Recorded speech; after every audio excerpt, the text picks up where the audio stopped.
саломи пур аз меҳру муҳаббати моро бипазиред. мавзӯеро ки дар ин мизи гирд матраҳ сохтаем аз мавзӯъҳои калидӣ ва меҳварӣ маҳсуб мешавад. рӯзномаи ҷумҳурият тасмим гирифт ки тариқи ютуб канал онро ба бинандагон арза бидорад. ҳамин тавр барои баррасӣ ва таҳлили матбуот ва ҷомеаи муосир шахсони масъулу маъруф ва мутахассисони варзидаро ба студияи фонус минбари андеша даъват намудаем. албатта бо назардошти имконият фишурдаи онро пешкаши шумо менамоем. матни мукаммали суҳбати мизи гирд номи мард дар рӯзнома ба таб расидааст.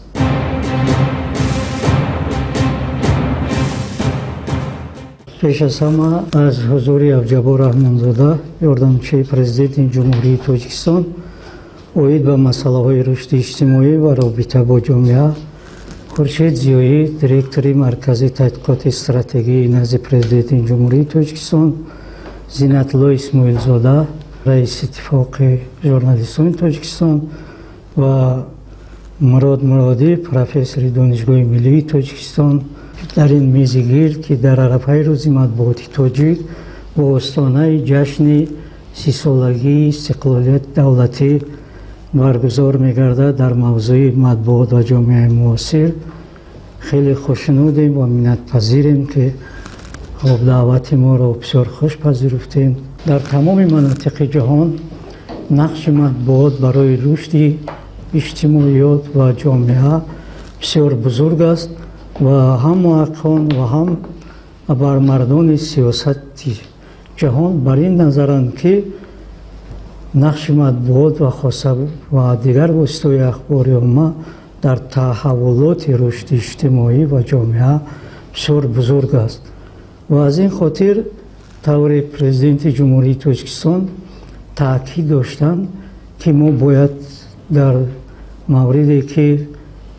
ҳамаи навиштаҳо, ҳамаи баромадҳо мунсифона нестанд ва муғризона ҳастанд ва бояд дарк кунем ин масъаларо, яъне бояд зиракии сиёсиро аз даст надиҳем. хуб фикр мекунам, ки нақши матбуот на танҳо дар ин самт бояд нақши муассир гузорад, балки ҳамқадами замон на танҳо бошад, балки бояд пешгомтар бошад ва ояндаро дуруст дида ва пешгӯӣ карда тавонад. хуб мехостам дар оғоз, яъне Авҷабор Раҳмонзода суҳбатро ҳусни ифтитоҳ бубахшанд дар ин мавзӯъ. марҳамат устоди гиромӣ. боиси ифтихор аст, ки мо дар баробари ин ҷашни 30-солагии истиқлолияти давлатии ҷумҳурии Тоҷикистонро имсол таҷлил менамоем. ба ақидаи президенти ҷумҳурии Тоҷикистон, асосгузори сулҳу ваҳдати миллӣ, пешвои миллат ҷаноби олӣ муҳтарам Эмомалӣ Раҳмон, истиқлолият ва озодӣ неъмати бузургтарин аст, ки насиби мардуми тоҷик гардидааст. ва хушбахтона аз соли 1991 бо кӯшиш, талош ва заҳматҳои шоистаи президенти ҷумҳурии Тоҷикистон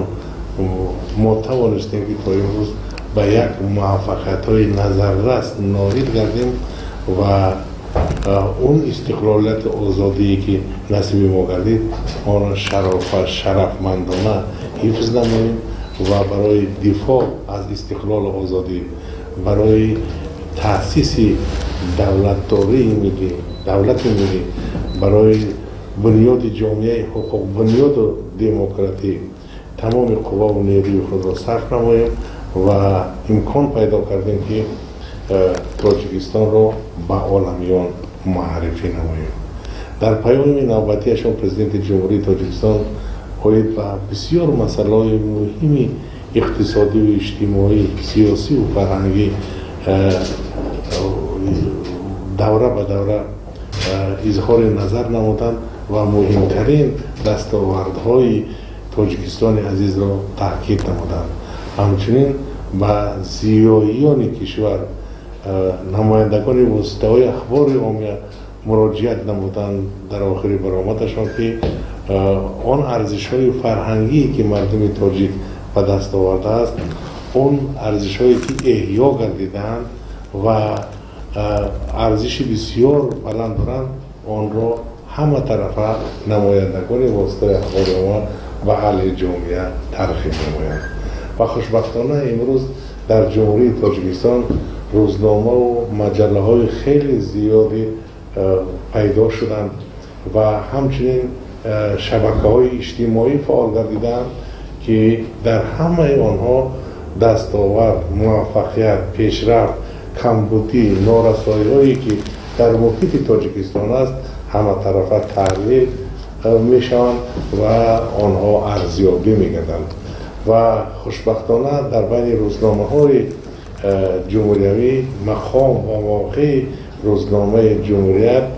جای سازگار دارد و تمام دستاوردهای حکومت جمهوری تاجیکستان و موفقیت پیشرفتی که در جامعه به نظر میرسد، این روزنامه و دیگر روزنامه‌هایی که در قطار جمهوریت فعالیت میکنند کوشش میکنند که همین موفقیت دستاورد را انعکاس نمایند و این نقش کلیدی روزنامه‌نگاران امکان داده است که مردم بیشتر و زیادتر به حیات هر روزه تاجیکستان و دیگرگونه‌ای که در محیط تاجیکستان به نظر میرسند آنها را احساس کنند. در برابر این تلویزیون های جمهوریوی، شبکه های زیادی که در خود پایتخت کشور با وجود آمدند، اینچنین در اکثریت شهر و ناحیه ها تلویزیون های محلی پیدا گردیدند، روزنامه های محلی، رادیو های محلی فعالیتشان را آغاز کردند که آنها نیز همه طرفه کوشش کرده ایستادند که توسط روزنامه‌نگاران موفقیت دستاوردهایی که در محل‌ها به چشم میرسد آنها را انعکاس کنند و از کمبودی‌هایی که در محیط جامعه به نظر میرسد آنها را انتقاد نمایند. و خوشبختانه این به حکم عنعنه در آمده است که در برابر این موفقیت امروز روزنامه‌نگاران ما مشکلاتی جای داشته، پرابلم هایی که در محیط جامعه است توسط آچرک‌های مباحثوی، آچرک‌های پرابلم‌های توسط لوحه‌ها و مقاله‌های پرابلم‌های آنها را تحلیل نموده ایستادند و همه جانبه کوشش کرده ایستادند که واقعیت را به پرده پوشانه انعکاس نمایند. البته در شرایط کنونی نقش شبکه‌های اجتماعی و گشودن صفحه‌های فیسبوکی و دیگر صفحه‌ها در دیگر شبکه‌های اجتماعی به حکم عنعنه در آمده است و خوشبختانه امروز که روزنامه جمهوریت صفحه فیسبوکی خود را گشوده است، توسط این صفحه باز امکانات بیشتری پیدا میکند که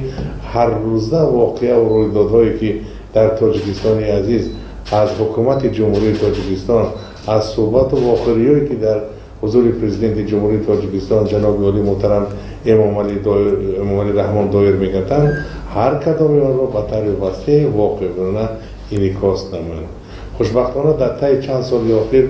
نوابسته به مشکلات‌های اقتصادی امروز تاجیکستان و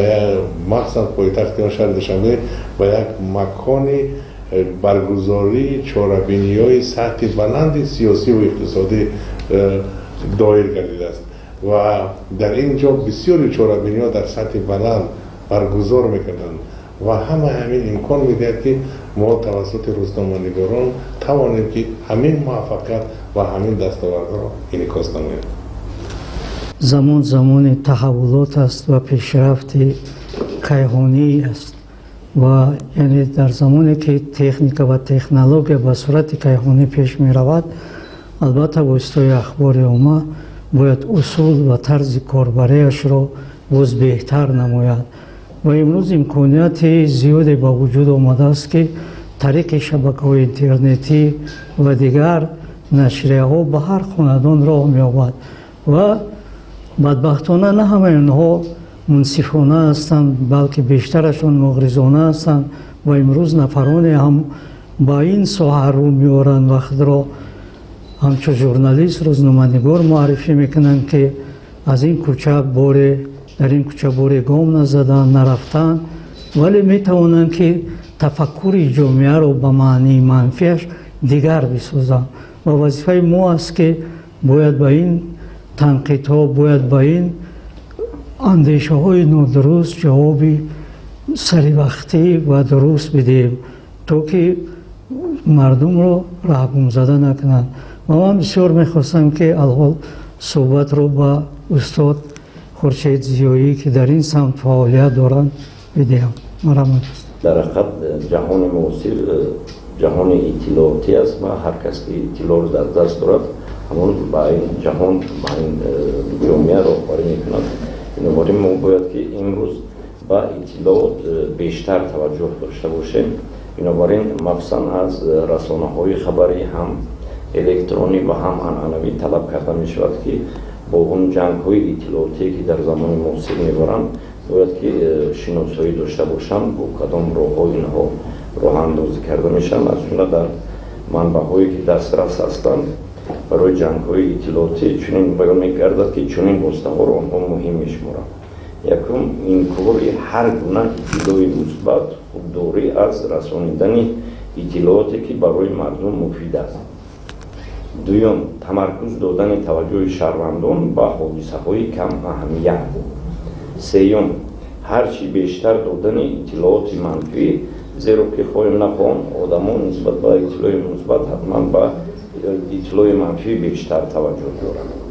چهارم، تکیه به تحقیقات سوسیولوژی و مارکتینگی که نادرست یا به طور غرضناک گذرانده شدند. و پنجم، تنقید بر دروغ و به اساس عملهای منصبداران و نهادهای دولتی و غیره. در حقیقت اگر تحلیل کنیم ما می‌بینیم که بیشتر به کدام مسئله ها در جنگ‌های اطلاعاتی توجه کرده میشد. بنابراین روزنامه‌نگار که از نگاه دیگر به این کار مشغول است باید که حتما اطلاع رسمی را از اطلاع غیر رسمی، اطلاع میگم ژورنالیستی را از اطلاع جنگی اطلاعاتی فرق کرده تواند. و یک چیز است که در روزنامه‌نگاری، در خبرنگاری حتما آداب کسبی است، حتما معیارهای رعایت معیارهای اخلاقی و حقوقی است. در جنگ اطلاعاتی یگان معیار نه حقوقی نه اخلاقی رعایت کرده نمیشد. واقعا حادثه‌هایی که سالهای اخیر با وجود آمد، این بیماری بسیار خطرناکی کووید 19 که با تاجیکستان نیز تاثیر خودش را رسانید، توسط اکثریت واسطه‌های اخباری آمد هجوم سختی جنگ اطلاعاتی شروع شد و بیشتر کسان از غرب سنگ ملامت به تاجیکستان می‌پرداختند که تاجیکستان آمادگی نگرفت و چاره‌بینی‌های فرهنگی بیشتر توجه کرد و نتوانستی سد راه این مشکلات شد. ولی از این پیشتر از بیماری‌های شدید پرزیدنت جمهوری تاجیکستان در سفرهای کاریشان وابسته به این مسئله در هر یک شهر و ناحیه‌ای که سفر می‌کردند آید به پیش آمدن این بیماری، آید به وزین آمدن زمستان و تیرما، آید به مشکلات‌هایی که هستند روی راست آزادانه سخن می‌گفتند و از هر یک شهروند دعوت به عمل می‌آوردند که با تیرما و زمستان تیاری بینند، پیش روی برای گرفتن پیش روی این بیماری و حالتهای بیداشتی و سنتری بیشتر رعایت کنند و دیگر مسئله های علاقمند به مسئله حفظ و امنیت عملی را تاکید میکنند و خوشبختانه در یک مدت کوتاه ستاد جمهوریوی تأسیس دادند و مشکلات جای داشته را با آن قدری که امکانات بودجه و آن قدری که امکانات وجود داشت مشکلات را برای پیش روی مشکلات را گرفتن تدبیرها انداشتند. حتی در قانون جمهوری تاجیکستان و بودجه دولتی برای سال 2019 و 2020 تغییرات وارد کردند و مبلغ زیادی را برای خریداری داروهای و موادهایی که برای پیشگیری این بیماری بود کشیدن جلب شد. ولی متاسفانه باز هم میبینیم که از بسیاری از شبکه ها با همین مسئله نظر منفی دارم نسبت فعالیت حکومت و پرزیدنت و از همه مهم زیایان ما روزنامه‌نگاران ما در این خلالات ها فعال نیستند متاسفانه. ولی یک چند برآمدهایی که در سالهای اخیر مخصوصا در چند ماه آخر که توسط یک چند شبکه از آلمان و دیگر کشورها صدا می‌دهد، البته اینا از این یا آن منبع مبلغ گذاری جدی میشن و متاسفانه بعضی زیایان ما روزنامه‌های ما خیلی کم فعال هستند. وقتی آن رسیده است که همه روزنامه و مجله‌ها در این گونه حالت متحد باشند، در حالت متحدی و همدیگر فهمی ما میتوانیم که ضد این جنگ‌های اطلاعاتی مبارزه بریم. باید تمام نمایندگان واسطه اخبار عمومی که در کشور هست و عموما زیاد مملکت و مقابل هر گونه سخن‌هایی که در حق تاجیکستان گفته می شود ما باید آماده باشیم و جواب بدیم. الحال نوبت صحبت را با زینت‌الله اسماعیل‌زاده. در شرایط کنونی جهانی‌شوی پیش از همه مسئله اساسی مسئله رقابت‌پذیر بودن در برابر دیگر واسطه‌هایی که امروز در دنیا هست مسئله رقمی اول می‌باشد. زیرا امروز ما و شما نکو درک می‌سازیم که اینترنت همچون دستاورد انسانیت یک خزینه بزرگ اطلاعات می‌باشد. در این خزینه بزرگ امروز بیشتر از 5 میلیون ترابایت اطلاعات محفوظ است و همه روزه مردم از یک پچت الکترونی به پچت دیگر الکترونی بیش از 247 میلیارد پیام می‌فرستند. در برابر این در فیسبوک 2.4 میلیارد آدم ساکن گردیدند و اگر فیسبوک را ما همچنین یک دولت حساب کنیم از نگاه اهالی میتواند سومین کشوری بزرگترین دنیا باشد و اون که در این خزینه بزرگ چی اطلاعات پیشگاه می شود پیش از همه از آن وابسته است که تا کدام اندازه ما این خزینه اطلاعات را با اطلاعاتی که بیانگری واقعیت کشور ما است پورا می سازیم. چون که اگر خالیگاه با وجود آمد آن خالیگاه با مطلب با مواد پر کرده می شود که آن با خاصی یک نفر است یا خاصی منفیتی یک گروه است یا اکثرا با منفیت‌های ملی سازگار نیست. استاد مراد مرادی نه تنها در تیار کردن کادرهای ژورنالیستی سهمی زیاد و فعال دارند بلکه در تألیف کتاب‌های درسی نیز معروفند و شناخته شدند و اینچنین یکی از خبرنگاران فعال ما هستند که پیوسته با روزنامه جمهوریت در ارتباطند و بهترین مسئله ها را و مشکلاتی که در جامعه وجود دارد مسئله گذاری میکنند برای حلشان را نیز نشان میدهند و واقعا عصر 21 عصر اطلاعات است و از این رو استاد بیشتر هم دریافتند که یعنی باید متخصصان آینده نفرانی باشند که در حفظ استقلالیت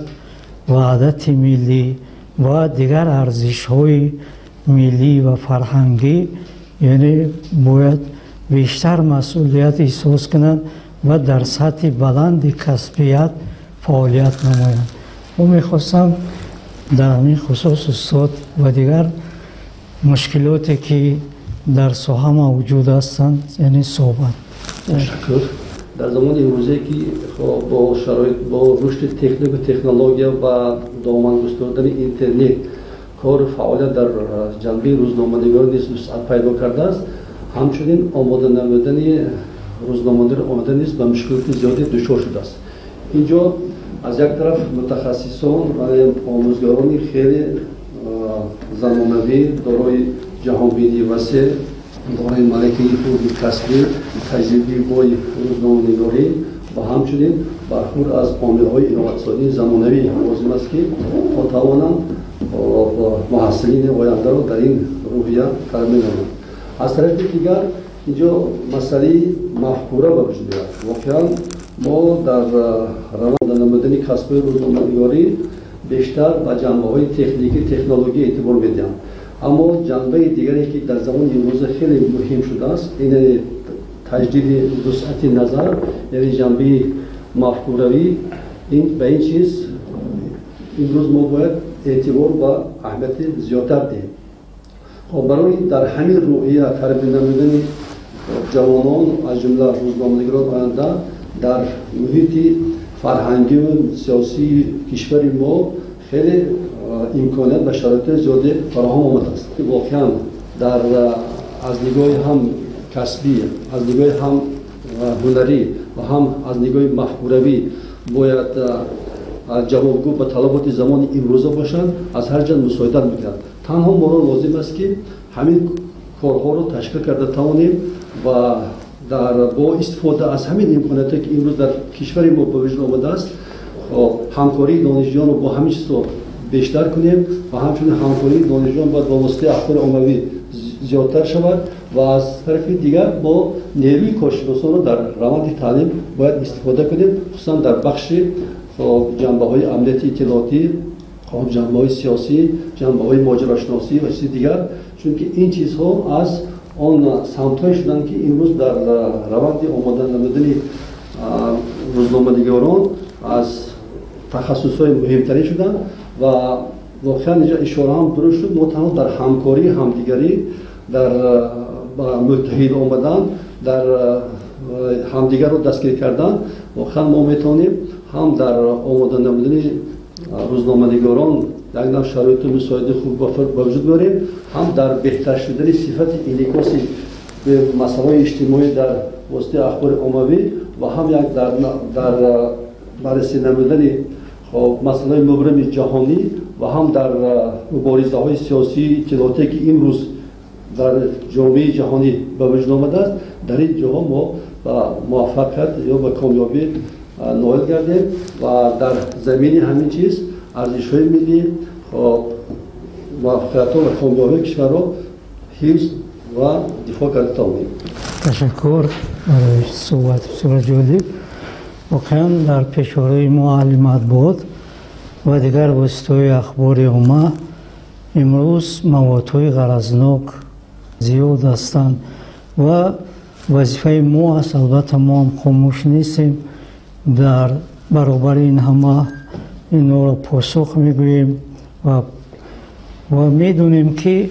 مقصد اونا البته پایان پروردن، یعنی پس نمودن اراده سیاسی ما است، رسیدن به عزت نفس مردم کشور ما است و بجز این برای مقصدهای ناپاک و ضد بشری هستند این همه و ما این همه را باید پاسخ بگوییم و البته این کار را کرده و باز ادامه میدیم و من بسیار میخواستم که یعنی صحبت را با رشته صحبت را با استاد عبدالجبار رحمانزاده بدیم در پایان این میزی گرد. ما و شما باید با خرد هر خطر آب و زمین و زیبایی های تاجیکستان رسیم، چون که در حقیقت تاجیکستان با همه فصلهایش بهشتی واقعی است و ما باید بیشتر و زیادتر این کشور را دوست داریم، آن را ترغیب کنیم، با مهر و محبت از تاجیکستان و تاجیک بودن افتخار کنیم. من باوری کامل دارم که روزنامه‌نگاران ما احساس این مسئولیت را دارند و بیشتر زیادتر در دایره همین سیاست کشور و حکومت نظر اندیشه‌هاشون را بیان میکنند و همشون سلامتی آرزو میکنیم.